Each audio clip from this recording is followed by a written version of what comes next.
Kisah nyata Susuk Pemikat. Disclaimer dulu ya, ini gue ambil dari cerita di Twitter berdasarkan dari kisah nyata. Kita sebut aja Dian. Dian adalah anak pertama dari 3 bersaudara. Kehidupan perekonomiannya Dian itu agak sulit dan mengharuskan Dian untuk bekerja untuk membantu keluarganya. Dian bekerja sebagai waiters di restoran, namun gajinya nggak begitu besar. Akhirnya Dian mengambil job lain menjadi pemandu sorak.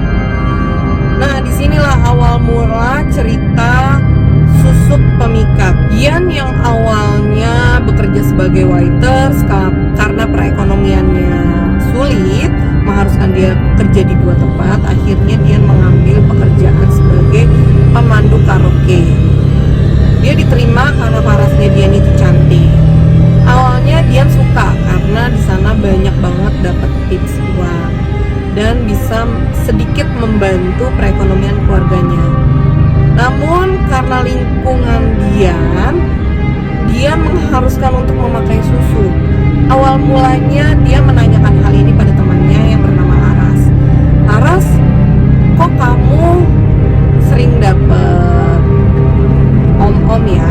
Atau bisa disebut sering di booking sama om-om atau pria yang suka karaoke. Disebutnya pria kesepian ya guys. Akhirnya Dian dan Laras berangkat ke tempat di mana Laras memakai susu. Sebelumnya Dian dan Laras juga sudah meminta izin sama mami kepala pemandu karaoke. Akhirnya diizinkan dan mereka jalan ke sana. Nah, di sana Laras memberitahu kepada Dian kalau dia memakai di beberapa titik tubuhnya.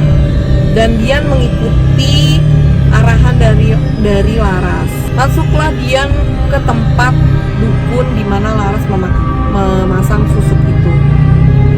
Tiba masuk di tempat dukun itu, tiba-tiba Dian disuruh untuk melakukan hubungan badan dan dimasukkan beberapa benda di dalam tubuhnya Dian. Akhirnya Dian menanyakan hal ini ke Laras. Apakah kamu disuruh seperti ini juga Laras? Ya ikutin aja. Sampai akhirnya Dian mengikuti semua arahan dari dukun dan Laras. Sampai akhirnya Dian ikut dan setuju untuk berhubungan badan sama dukunnya. Sampai akhirnya keesokan harinya, hari berganti hari, Dian sering mendapatkan atau di booking sama pria-pria kesepian. Sampai akhirnya ada satu pria yang sangat suka sama Dian. Pria itu sudah beristri dan Dian mencoba untuk merebut dan merusak hubungan pria itu. Akhirnya Dian hidup bahagia pada awalnya, disewakan rumah, hidup bersama pria itu, dan pada akhirnya pria itu menceraikan istrinya. Namun anak dari suami dan istrinya ini tidak terima atas perceraian kedua orang tuanya. Dicari tahulah penyebab perceraian dari kedua orang tuanya. Dia menanyakan hal ini kepada teman-temannya dan dia menanyakan kepada orang pintar apa yang terjadi sama rumah tangga orang tuanya.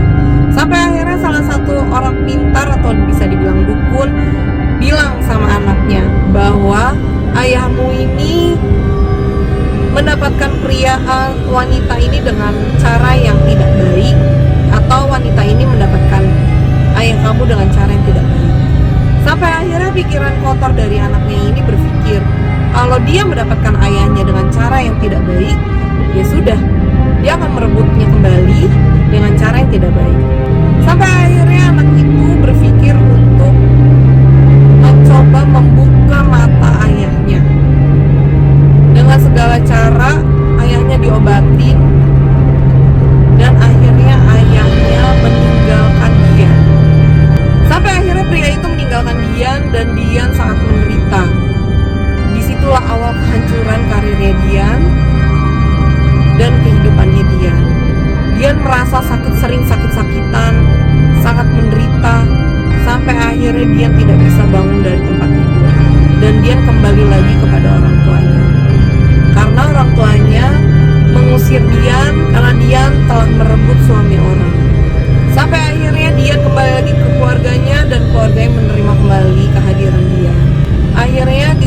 berpikir segala sesuatu yang diambil dengan cara yang tidak baik akhirnya akan tidak baik, karena Dian sudah menuai hasilnya. Dian